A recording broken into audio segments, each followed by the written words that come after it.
بسم الله الرحمن الرحیم. چونکه زمون په معاشره کې نسوار او سیګریټ ډیر زیات عام دي، نو کچا د رمضان المبارک په رجوع کې یا نفلی رجوع کې خوله کې نسوار کې خودل، نو د دې کس روژه ماته شوه، ځکه د نسوارو دغه ذرات معدې ته رسي او د نسوارو نشه د دماغو ته رسي. لہذا فتاوی حقانیه، فتاوی عثمانیه او نور فتاو دا خبره لیکلې ده چې کچرته کې رمضان المبارک کې چا په خوله کې نسوار کې خودل، نو د روژه ماته شوه، د دې روژې قضا به رااړئ او کفاره به هم ورکوي. کفاره ستاسو په علم کې ده، یا به یو غلام ازادوي، یا به شپېتو مسکینانو ته خوراک ورکوي،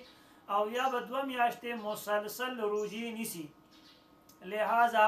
عمدک کشانتی کچا په روژه کې سیګرټ اسکو، نو د سیګرټ سکلو د وجې هم د روژه ماتیږي، ځکه د سیګرټ دغه لوګی دا معدې ته رسي او د سیګرټ دغه نشه دا دماغو ته رسي، او دا فقهي مسله ده چې کوم لوګی قصدن معدې ته ورسولی شي نو په هغې سره روژه ماتیږي. لہذا دلته کې د سیګرټ څکونکي کس روژه ماته شوه، په ده باندې قضا لازم ده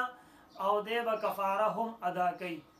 لہذا په رمضان المبارک کې د سیګرټ او د نسوار نه ځان ډیر زیات محفوظ او لرې ساتل پکار دي، بلکې دا کوشش پکار دی چې د رمضان نه پس هم د سیګرټ او د نسوار استعمال ونشي، چونکه الله جل جلاله دا جسم موږ ته امانت فطور راکړی دی، او د سیګرټ او د نسوار د نشي په وجه باندې زموږ د جسم ته کافی نقصانات رسی. بلکې بعضې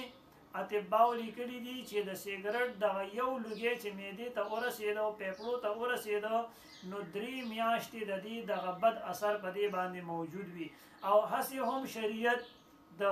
اسراف نه منع کړې ده، ان المبذرین کانوا اخوان الشیاطین، دا هسې فضول پیسې لګول دي او شیطاني لاره باندې لګول دي، په دې سره د شیطان رورولي جوړیږي او د شیطان سره ملګرتیا جوړیږي. لہذا دغه 100 روپۍ